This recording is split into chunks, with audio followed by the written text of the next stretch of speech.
Welcome back to the pod with your boy Dave on Social BJJ. We're going to be talking about, should upper belts go easy on lower belts? Going easy by basically meaning letting them win in training to let them grow. Or do you think it creates like kind of a false confidence, if you will, within them? I'm going to get my take on this, obviously, like I always do.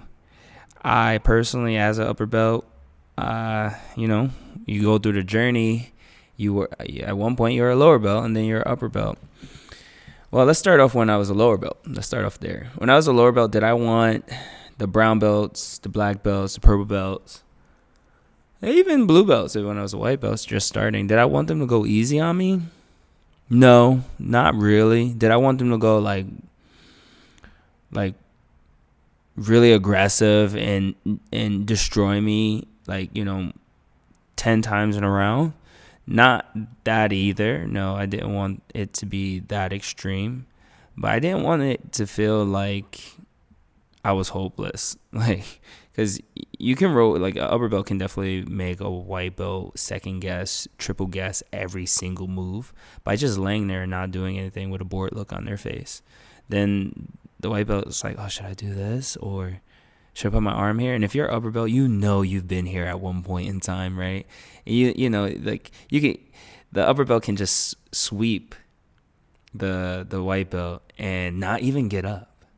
Sweep them like 3 or 4 times and not even get up, not even chase it, and just sit there, and just mental warfare, right? So there's a lot of things going on in that situation that upper belts can do physically and emotionally and mentally to dominate. Some would even say spiritually to dominate these lower belts. And should they?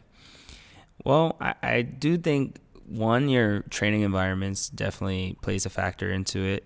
The other thing I think is genders, right? Like if we're talking about a male upper belt versus a female lower belt, or a female upper belt versus a male lower belt, that kind of just changes the dynamic in totality, right? It just kind of changes everything about it. But let's just say we're talking about the same gender, just to keep everything even and on focus as much as possible, right? So in this case, me as the lower belt in that time, like I wanted aggressive rolls, and for me, if I sub the purple belt, I'm hanging my head up high. And I'm not thinking in my head, oh, he let me get that. Like, nah, I subbed you. Because when we roll, you sub me 3, 4, 5 times. So if I got you one time, I got you. I'm coming. Even if you let me do it, right? Even if you let me do it. But in my head, I got you. Like, it's only a matter of time before this is consecutive. You know how you were getting me consecutively? Now I'm going to get you consecutively. That's my mind, but maybe I just has that false sense of, security, or false sense of confidence.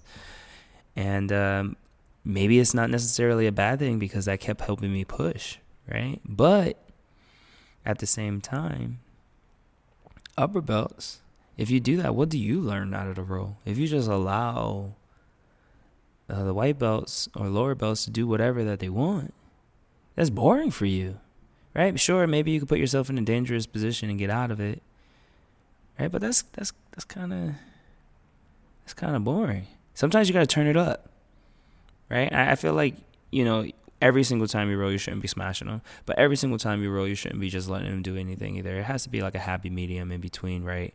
Where the upper belt's role, honestly, is to humble the lower belts. I feel like that's kind of the duty, to let them know, like, hey, jiu-jitsu does work, and there are levels to this, right? And you can aspire to be on a higher level. You just got to train hard, and you got to put work into it. I think that's necessary for upper belts to do, to show like there is a difference. Now, do you probably listen to my other podcast about belts? Do I think belts matter? Absolutely not. But if you are someone who has more experience than somebody else, you just got to let them know, like, hey, jiu-jitsu is a thing. You get better as time progresses. Don't let them think that they can just come in and sub you, because then what's the point of them continuing if they come in and they're beating the coach right off the bat? They're beating all the upper belts right off the bat. Why would they keep coming there? They're probably going to go to a different gym and train with other people. I know I would. The moment that I felt, I've trained at probably like 8 different gyms. And sometimes, you go head to head with the head instructor, and you're like, oh, well, maybe there's not much I can learn from here. Maybe I got to go somewhere else. Right. And it's not that you should be gym hopping or things like that. We're going to have a whole podcast on loyalty, whether or not like you should have loyalty as a customer or not. But for this discussion on whether upper belts should go easy on lower belts, as an upper belt now and giving my perspective on it, I don't think so. Because now every role that I get with a lower belt, it seems like they're coming after my belt. Like they want to wear my belt. Not all the time. I shouldn't say all the time, but it does feel like it sometimes, right? It's like, well, if I sub this brown belt, then I'm a brown belt, or I'm on his level, or I'm on that level, right, of all the brown belts. And I've been guilty of having that feeling. So part of me, you get caught up in all of this. This is why belts are so dumb, because you get caught up in all of this, like, oh, I'm a brown belt, so I shouldn't be caught by a blue belt or white belt or whatever. I'm a black belt, I shouldn't be getting caught by anybody. I'm a purple belt, right? But when reality, we're all humans. We, sometimes you might meet a black belt that only slept 4 hours and is tired from the other roles the couple days before, right? So you catch him in a submission that you normally would never get him in if he's actually rested, right? So there's a whole bunch of different things that factor into it. But I don't personally think that we as in upper belts should be taking it easier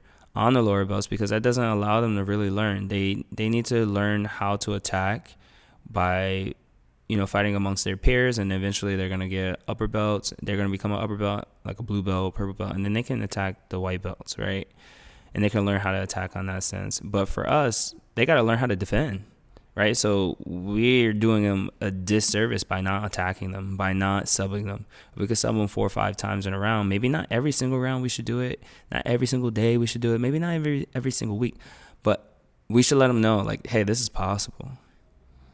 Right. And then it just gives them something to think about. And then you go back and you can let them work and let them do their stuff. But it has to be a mixture. You can't just always allow them to do what they want to do all the time. And honestly, I've been guilty of letting this happen. And it's so boring for me. It's just like, why am I even training? Like, I come here and what am I doing? What am I doing? I do it because it's exercise and everything like that. But it's not fun. But then when you start realizing, like, all right, let me just catch and release. Let me just do certain things. And after a while, even that becomes, a little bit challenging, if you will. But the biggest thing is encouraging them as an upper belt. Encourage the lower belts. Coach them. Teach them something. Tell them what you're doing to them. Even if it's new. Even if you just figured out how to do it and it worked. Teach them. Tell them. Because that's the only way you're going to really get better, and it, and you're happy when you were a lower belt, when upper belts took you under their wing and they started sharing information with you, right, and teaching you like moves or showing you things that they did, right, to you, and you're like, oh snap, and then they're like doing against their peers, and and they're getting better from it, and now they're defending you and they're giving you a little bit of a harder time, but it's pushing you to be a better version of yourself too. So should we go easy on them? No, because it's only going to hurt everybody. That's my take on this. I just talked it out with you guys. Thanks for listening. And I really do believe that. What do you guys think though? Am I off on something? Am I missing something? Let me know in the comments. All right. I'll see you guys in the next one. Peace.